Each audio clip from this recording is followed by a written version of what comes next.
আমরা সূরা বনী ইসরাঈলের ২য় নম্বর আয়াত থেকে কথা শুরু করছি। আউযু বিল্লাহি মিনাশ শাইতানির রাজীম। ওয়া আতাইনা মূসাল কিতাবা ওয়া জাআলনাহু হুদাল লিবানী ইসরাঈলা আল্লা তাত্তাখিযু মিন দুনি ওয়াকিলা। আল্লাহ বলেন, আমি মূসা আলাইহিস সালামকে কিতাব দান করেছিলাম। এই কিতাব হচ্ছে তাওরাত। সেই কিতাবটা কেমন? ওয়া জাআলনাহু হুদাল লিবানী ইসরাঈল, এবং এই কিতাবটা ছিল বনী ইসরাঈলদের জন্য জীবন বিধান। তো সেই জীবন বিধানের প্রধান পয়েন্ট কি? আল্লাহ তাত্তাখিযু মিন দুনি ওয়াকিলা, যে খবরদার তোমরা আমাকে বাদ দিয়া অন্য কাউকে তোমাদের ওকিল, কর্মবিধায়ক এটা তোমরা নির্বাচন করবে না। তাহলে আসমানি কিতাব, এক একটা কিতাবের একটা কাল আছে, এক একটা কালের জন্য এক একটা কিতাব।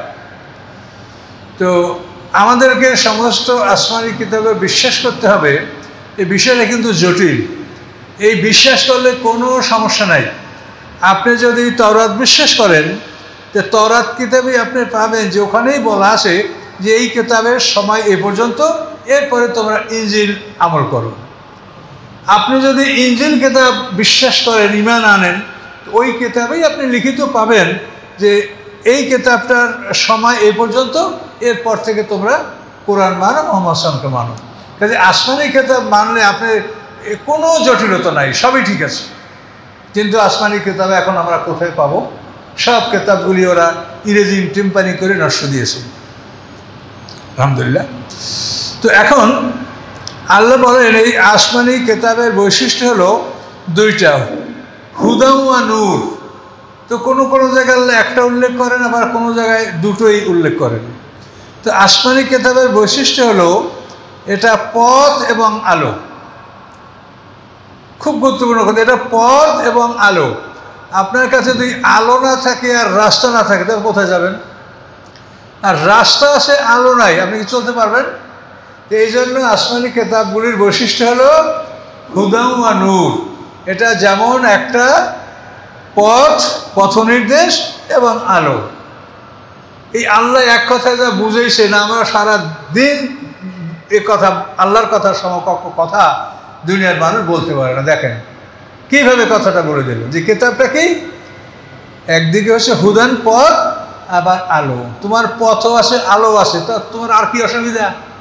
তুমি এই পথে অগ্রসর হলেই তুমি জান্নাতের সাথে ইনশাআল্লাহ তোমার দেখা হবে।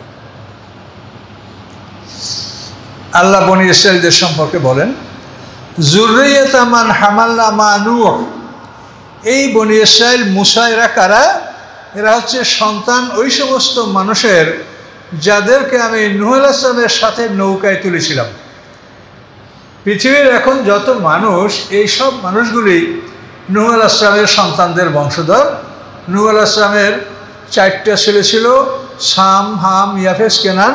এর মধ্যে কেনান তো ডুবে মারা গেছে, তো কোরআনে আসে। এই 3 ছেলের বংশধর পৃথিবীতে আসে। সামের বংশধর সেমিটিক জাতি, হামের বংশধর পৃথিবীর কালো মানুষ, আর ইয়াফেসের বংশধর হলো ইয়াজুজ মাজুজ। আল্লাহ বলেন এই লোকগুলি কারা? মুসা আলাইহিস সালাম কে, কোথার মানুষ? যুররিয়াতা মান হামালনা মা নূহ। এরা হচ্ছেন সন্তান ওই সমস্ত মানুষের যাদেরকে আমি নূহ আলাইহিস সালামের সাথে নৌকায় তুলেছিলাম। ইন্নাহু কানা আবদান শাকুরা। নিশ্চয়ই নূহ আলাইহিস সালাম ছিলেন একজন কৃতজ্ঞ বান্দা। যে কাজ করতেন আলহামদুলিল্লাহ, যে কাজ করতেন আলহামদুলিল্লাহ। এটা কিন্তু একটা বিরাট ব্যাপার। এই আপনি যদি একটা বাজার করে নিয়ে আসেন, এটা যদি বাড়িওয়ালার পছন্দ না হয়, তো হাসি মুখে আলহামদুলিল্লাহ বলবে না, সেটা সমালোচনা করবে, এই দোষ, এই এটা এরকম হয়েছে, এটা এরকম হয়েছে।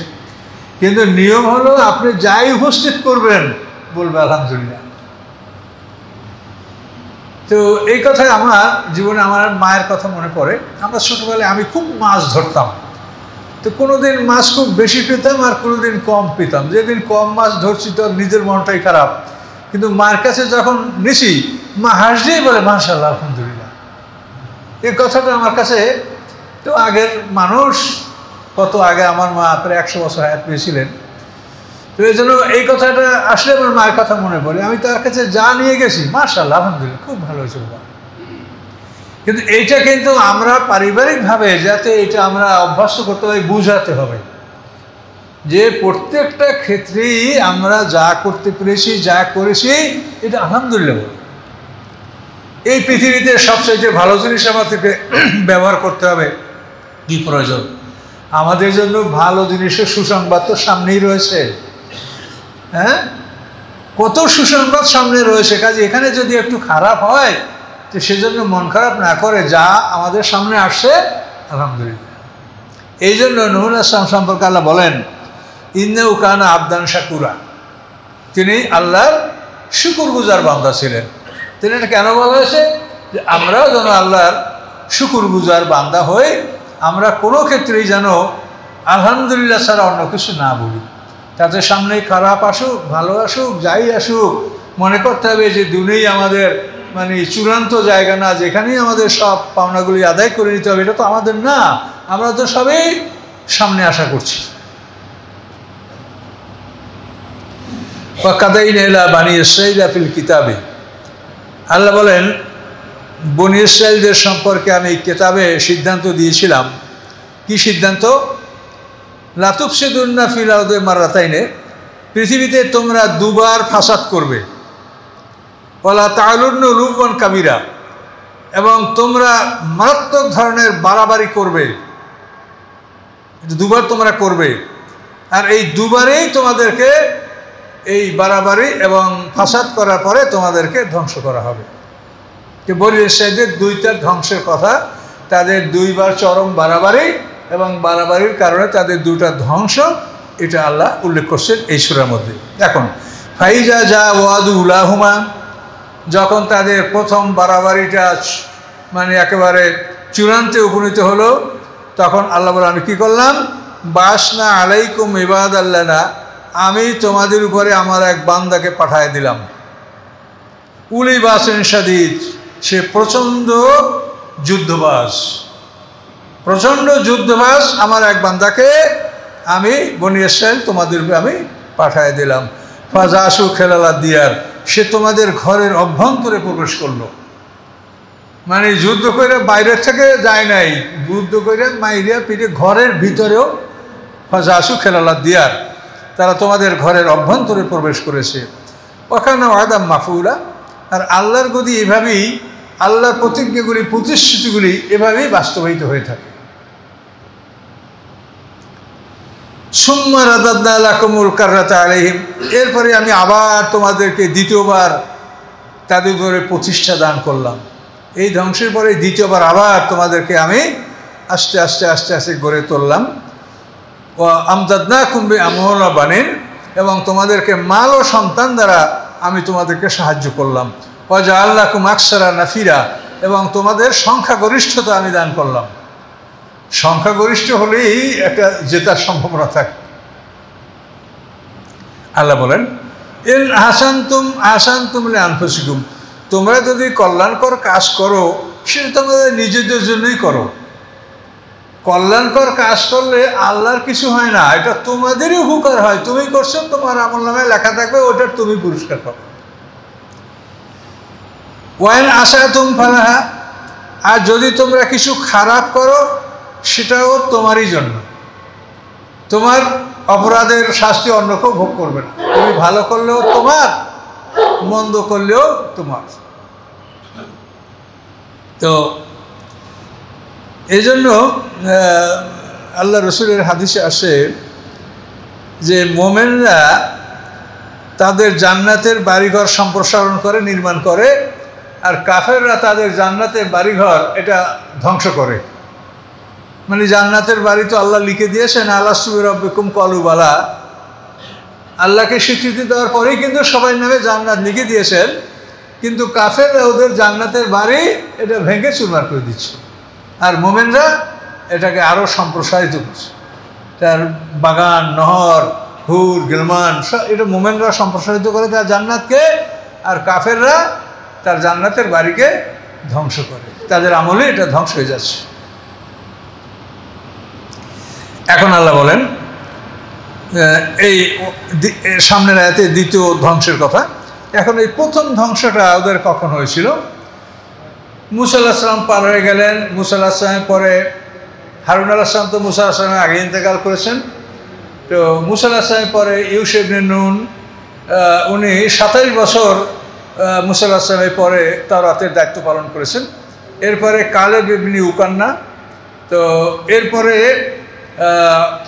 অন্যান্য পয়গাম্বার যেমন আরমিয়া, শিয়া, তো এরপরে এই শিয়া পর্যন্ত আমরা এবার যাচ্ছি।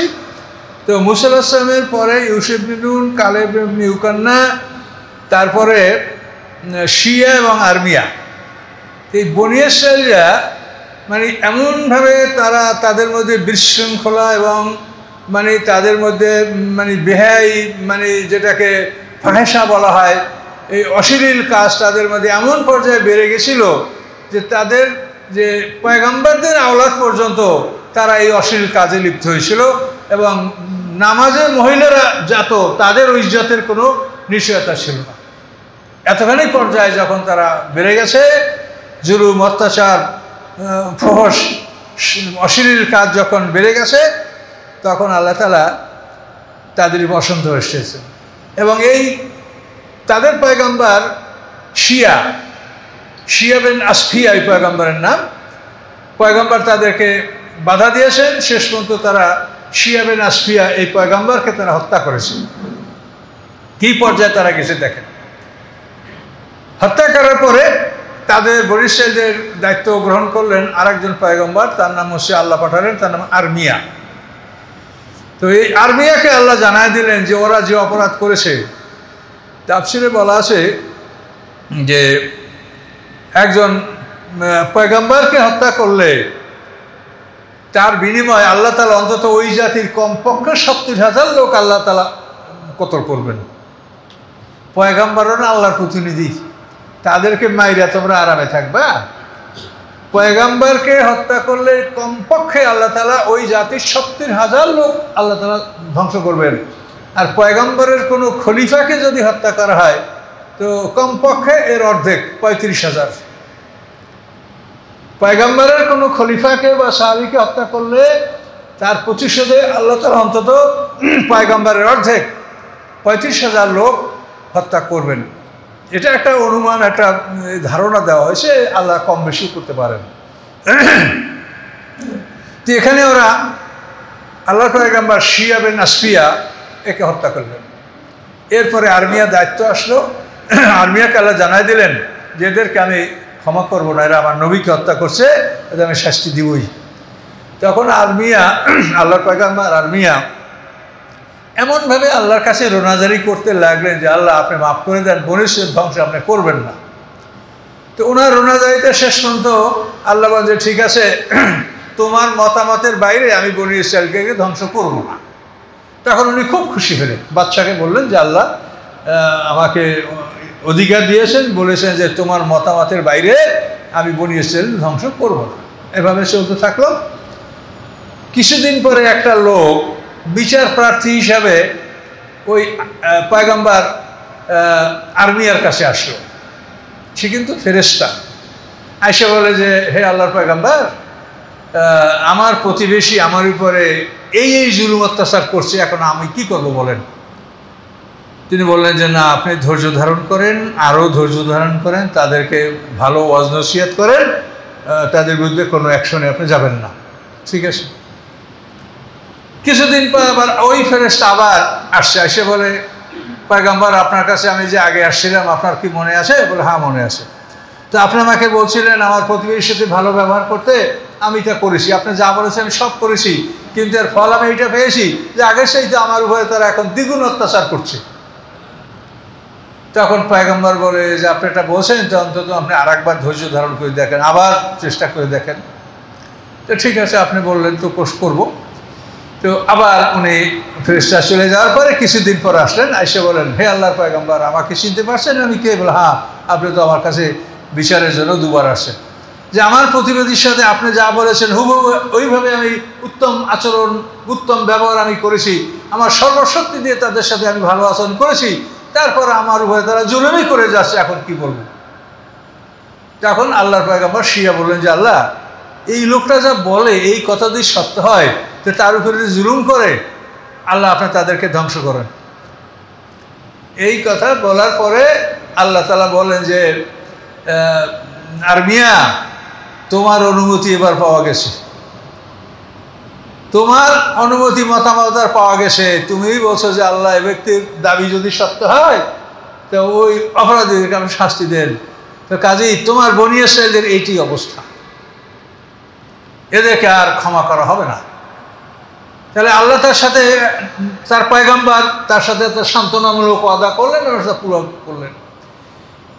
আরমিয়াকে জানাই দিলেন, তখন আরমিয়া খুব অস্থির হয়ে গেলেন। তখন তিনি জাতির থেকে পালিয়ে যাওয়ার চিন্তা ভাবনা করলেন। মুহূর্তের মধ্যে বাইতুল মুকাদ্দাসের বজ্রপাত হলো। বজ্রপাতের সাথে সাথে তাদের কোরবানির স্থানটা ধ্বংস হয়ে গেল এবং বাইতুল মুকাদ্দাসের 7টা দরজা ভেঙে গেল। এর পরপরই বেবিলনের সেই জালেম শাহ, যাকে উলু বাসেন সাদি, যাকে মানে প্রচণ্ড যোদ্ধা বলে আল্লাহ কোরআনে বলেছেন, বক্তে নাসার সারা পৃথিবীর বাদশা ছিল, সে অগণিত সৈন্য নিয়ে সে বনী ইসরাঈলদেরকে আক্রমণ করলো। তাফসীরে লেখা আছে 70,000, কিন্তু এটা একটা মানে বাগধারা, আপনি বুঝবেন, মানে 7, 70, 700 এগুলো কিন্তু মানে অনেক বোঝাবার জন্য ব্যবহার হয়। আরে ওখানে লোক হয়েছিল কেমন? হাজার হাজার লোক হয়েছে। তা আপনি তো গোনেন নাই যে আসলে হাজার হাজার হয়েছে না কম হয়েছে না বেশি হয়েছে, এর দ্বারা বোঝা যায় অনেক লোক হয়েছে। তো আরবিতে 7, 70, 700, 7,000 এর দ্বারা অনেক বোঝায়। তো এখানে 70,000 তাফসীরে বলা আছে, তার মানে অনেক। এর সাথে বেশি হতে পারে বা কিছু কম হতে পারে। বক্তে নাসার আইসা বাইতুল মুকাদ্দাস আক্রমণ করলো। তো যারা চরিত্র হারা হয় তারা কোনোদিন যুদ্ধের মাঠে টিকতে পারে না। কথা বলতে পারছেন? যুদ্ধের মাঠে টিকতে হলে আল্লাহর সাহায্য লাগবে, কিন্তু যুদ্ধের মাঠে গিয়া যারা নিজের চরিত্র হনন করে, নিজেরা জেনায় লিপ্ত হয়, জুলুম অত্যাচারে লিপ্ত হয়, লুটতরাসি লিপ্ত হয়, তারা কোনোদিন যুদ্ধে জিততে পারে না। এটা আপনাদের জীবনেও আপনারা এটা চিন্তা করলে পাবেন যে যাদের আল্লাহ সাহায্য পাওয়ার কথা ছিল তারা সাহায্য পেল না। তার কারণ অনুসন্ধান করে দেখেন, আল্লাহ মিথ্যা বলেন না, আল্লাহ সত্য বলেন। তাদের চরিত্রের মধ্যে এমন কিছু পাওয়া গেছিল যে জন্য তারা আল্লাহর রহমত থেকে বঞ্চিত হয়েছে। তো এই বনী ইসরাঈল চরিত্রহীন। এখন বক্তে নাসার কাফের এসে এদেরকে ধ্বংস করে দিল, বাইতুল মুকাদ্দাস ভেঙে চুরমার করে দিল। এরপরে তাদেরকে তাফসীরে বলা আছে যে 70,000 হত্যা করলো, 70,000 বন্দী করলো, এবং বিশেষ করে বনী ইসরাঈলদের সন্তানরা ছিল খুব সুন্দর। এই বনী ইসরাঈল তো ইব্রাহিম আলাইহিস সালামের স্ত্রী সারার বংশধর, এরা খুবই সুন্দর জাত।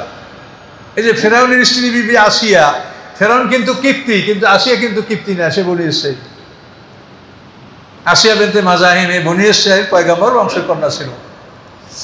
তো এভাবে বক্তে নাসার এদেরকে সব বন্দি করে নিয়ে গেল, হত্যা করলো, ধন সম্পদ সব নিয়ে গেল এবং বাইতুল মুকাদ্দাস ধ্বংস করে সৈন্যদেরকে বলো যে প্রত্যেকে ঢালে করে 1 ঢাল মাটি ওই মসজিদের উপরে ফেলাও। শেষ পর্যন্ত মসজিদ একটা আবর্জনার স্তূপে পরিণত হয়ে গেল। এভাবে ধ্বংস করে এরা চলে গেল। তো এটা হলো বনী ইসরাঈলদের উপরে প্রথম ধ্বংস, যেটা বক্তে নাসার এই ধ্বংসটা তাদের উপরে চালিয়েছে। এই বক্তে নাসারের 461 বছর পরে ইয়াহিয়া আলাইহিস সালামের জন্ম। সেই ইয়াহিয়া আলাইহিস সালামকে হত্যা করার পরে বনী ইসরাঈলদের উপরে দ্বিতীয় ধ্বংসটা আসছে। এগুলি তাফসীর কেতাবে হাদিস এমনভাবে লিখেছে, তাতে কোনো বক্তা যে এটা সোজা করিয়া বলবে যে ঘটনা কোথায় কি, এটা খুবই জটিল ব্যাপার। কথা বুঝতে পারছেন? আপনারা তো বক্তা অশুনলেই দেখবেন সব এলোমেলো।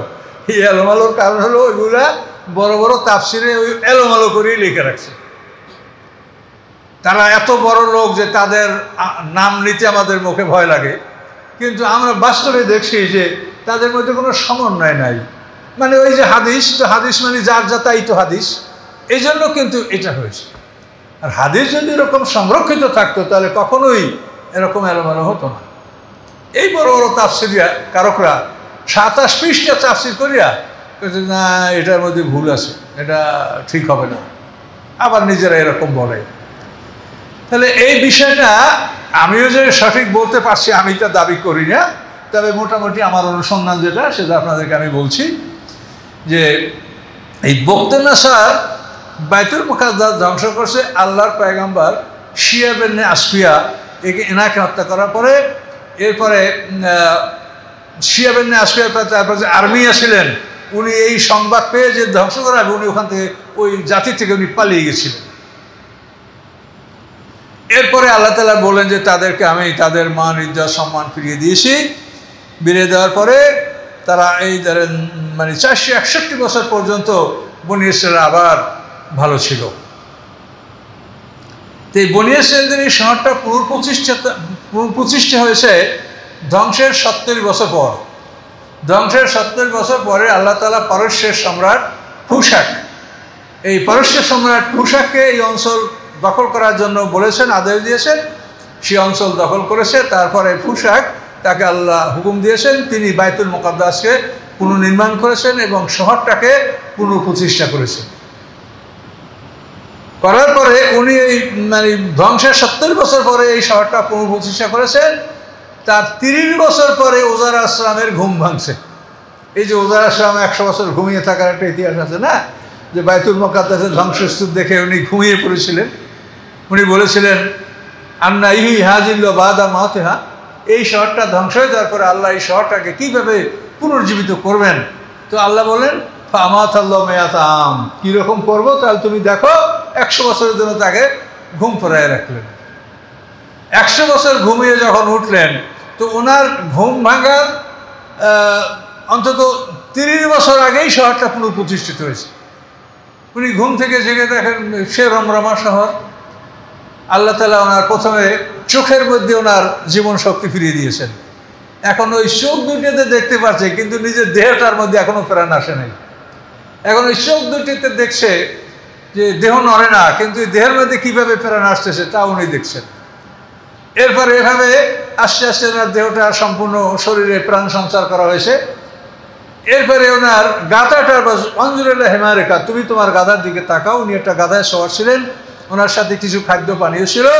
আল্লাহ বলেন অঞ্জুরেলা হেমারেখা অলে না জালেকা আয়াতাল্লিন নাস, যে তুমি তোমার গাধার দিকে তাকাও, আমি তোমাকে মানুষের জন্য একটা নিদর্শন বানাবো।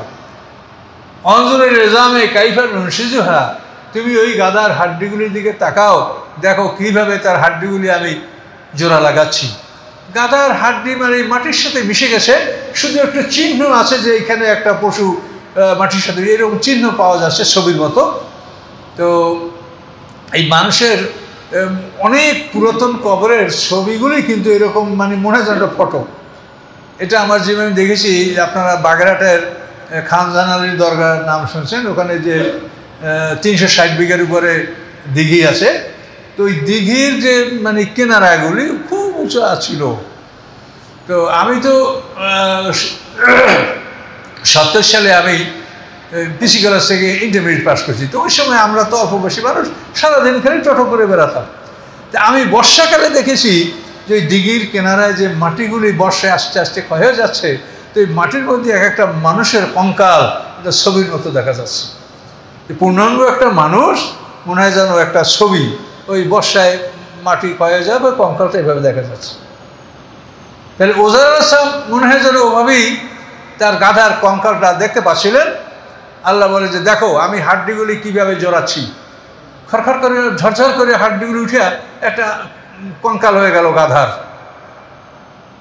তো সোম্মা নাকসুহা লাহমা, আল্লাহ বলেন তারপর দেখো কীভাবে আমি তাকে গোস্ত পুড়িয়ে দিচ্ছি। হাড়ির উপরে গোস্তটা পুড়িয়ে দেওয়া হলো, গোস্তের উপরে চামড়া লোম, এভাবে গাধাটার মধ্যে প্রাণ সংশ্রিত হয়ে গাধাটা জীবিত হয়ে গেল। এরপরে আল্লাহ বলেন অঞ্জুরা তোয়ামে কা সারাবে কা লামিয়াতা সান্না, তুমি তোমার খাদ্য পানীয়র দিক তাকাই দেখো যে এখনও সেগুলি বাসি হয় নাই। 100 বছর আগে রেখেছ, সেগুলি বাসি হয় না, যেভাবে ছিল ওভাবেই আছে। তো এগুলির থেকে কিন্তু আমরা অনেক কিছু বুঝতে পারি। আল্লাহ আকল খাটাতে বলেছেন যে একই জায়গায় আল্লাহ তাআলা চন্দ্র সূর্যের যে আবর্তন, যে কারণে একটা মানুষ বড় হয়, ছোট বড় হয়, বৃদ্ধ ক্ষয়প্রাপ্ত হয়, একটা ফল ছোট হয়ে বড় হয় আবার পাকে। তো আল্লাহ তাআলা এই পৃথিবীর গতিকে ওই ফল এবং পানির উপরে স্থগিত করে রেখেছেন। যখন ও শুয়েছে তখন এটা স্থগিত ওভাবেই ছিল। আর গাধার উপরে আর ওজার আসলামের উপরে পৃথিবীর গতি প্রচলিত ছিল, যার জন্য তারা ওখানে হারিয়ে গেছেন। এবং তাও অনেক আশ্চর্যের বিষয়, এটা তো কোরআনের কথা, আমাদের কোনো মুখের কথা না। বুঝলেও বিশ্বাস করতে হবে, আর না বুঝলেও এর উপর ঈমান আমাদের আনতে হবে। যে 100 বছর পর্যন্ত একটা মানুষ রাজপথে কিভাবে শুয়ে থাকলেন, কত যানবাহন রাস্তার উপরে চলে, কত গাড়ি ঘোড়া চলে, কত মানুষ, কত পশু পাখি, তো কেউ এটা দেখলো না যেখানে একটা মানুষ আছে, গাধা আছে, এটা খাই। জীব জানোয়ারও তো খাবে, তারপর অন্য প্রাণীরা তো এটাকে খেয়ে ফেলতে পারতো। তার আঙ্গুর এবং পানি এটা তো ওই কাক, শালিক, এরা বিভিন্ন পশু পাখিরা খেয়ে ফেলতে পারতো, কিন্তু কিভাবে এটা আল্লাহ তাআলা সংরক্ষণ করবেন, এটা তো বোঝারই ব্যাপার। তো ছোট থেকে বড় বোঝে, যদি কেউ যদি একজনকে এভাবে সংরক্ষণ করতে পারেন, তো সে 1 কোটিকেও এরকম সংরক্ষণ করতে পারেন, কি ঠিক কিনা? এটা আপনাকে বুঝতে হবে। যদি একজনকে এভাবে সংরক্ষণ করতে পারেন, তাহলে তিনি কোটি কোটি মানুষকেও সংরক্ষণ করতে পারেন। আসহাবে কাহফকে 309 বছর ঘুমন্ত অবস্থায় রাখলেন, উঠে একবারে যেই মানুষ সেই মানুষ। তাহলে আসহাবে কাহফ 309 বছর যদি ঘুমিয়ে থাকতে পারে এবং যেমন মানুষ তেমন, তারা যদি ঘুম থেকে জেগে দেখতেন যে একটা নখ 1 হাত 1.5 হাত হয়ে গেছে, 309 বছর কি সোজা কথা নাকি? চুলগুলি একেবারে পা পর্যন্ত হয়ে গেছে, দাড়ি বড় হয়েছে, মোজ বড় হয়েছে, এরকম যদি একটা দৃশ্য দেখতে পাইতো, তাহলে তারা তো বলতো না যে লাবস্তু ইয়মা নাও বাজ ইয়ম, আমরা একদিন বা একদিনের একাংশ আমরা এখানে অবস্থান করি, তো তারা বলতো না। তাহলে এই যে নিদর্শনগুলি, এটার থেকে একটা বড় নিদর্শন আপনারা দেখেন, সেটা হলো এই ইয়াজুজ মাজুজ সম্পর্কে পৃথিবীতে আমার কাছে দেশ বিদেশ থেকে বহু বড় বড় জ্ঞানীরা মোবাইল করে। তো এই আধুনিক শিক্ষিত যারা, তারা কখনোই মানতে চান না যে ইয়াজুজ মাজুজ জাতিটা এটা পৃথিবীতে এখনও লুকায়িত আছে, এটা কোনোভাবে মানতে চান না। এবং তাদের কাছে অনেক দলিল দস্তাবেজ আছে। তো মানে কথা সময় আর মোবাইল শুনবো, আমি তো বিরক্ত হয়ে যাই, আর আমি এগুলোয় তর্কে লিপ্ত হতে চাই না কারো কাছে। আমার কথা হচ্ছে যে আমার কথাটার সাথে আপনি কোরআনের মিল পাবেন, আমি এতটুকু বলতে পারি। আমি যাই বলি আমার কথার সাথে কোরআনের একটা সম্পর্ক পাবেন। আর ইয়াজুজ মাজুজ পৃথিবীতে বেরিয়ে গেছে, এটা আপনারা কোরআনের সাথে মিলাতে পারবেন না। পারবেন বড় বড় লেখকের রেফারেন্স দিতে, অমুক এত বড় লেখক, অমুক এত বড় লেখক, এগুলো বলতে পারবেন, কিন্তু কোরআনের সাথে আপনি মিলাতে পারবেন না যে ইয়াজুজ মাজুজ বের হয়ে গেছে, এটা পারবেন না মিলাতে, কোরআনে আয়াত মিলবে না। কোরআন বলে তাদেরকে আটকানো হয়েছে এইভাবে যে ফামাস্তাতা ইয়াজহারুহু আমাস্তাতাউলু নাকবা, যে ওই জাত এটার উপরে উঠতেও পারবে না, ছিদ্রও করতে পারবে না। এটা আল্লাহর কোরআনের আয়াত।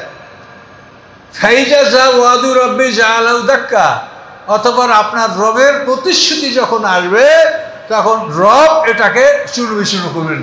ফাইজা যা ওয়াদু রব্বি, ওয়াদাটা কার? রবের। জাআলা, এই জাআলার কর্তা বা ফাইল আল্লাহ। ফাইজা যা ওয়াদু রব্বি, রবের প্রতিশ্রুতি যখন আসবে, তো জাআলাউ দাক্কা, রব এটাকে চূর্ণ বিচূর্ণ করে দেবেন। তো এইটা কে ভেঙেছে আর কে মানুষগুলি আসছে?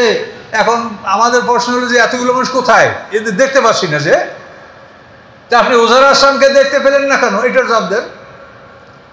এই মানুষগুলো দেখতে পান না বলে এগুলো নাই, এগুলো বের হয়ে গেছে।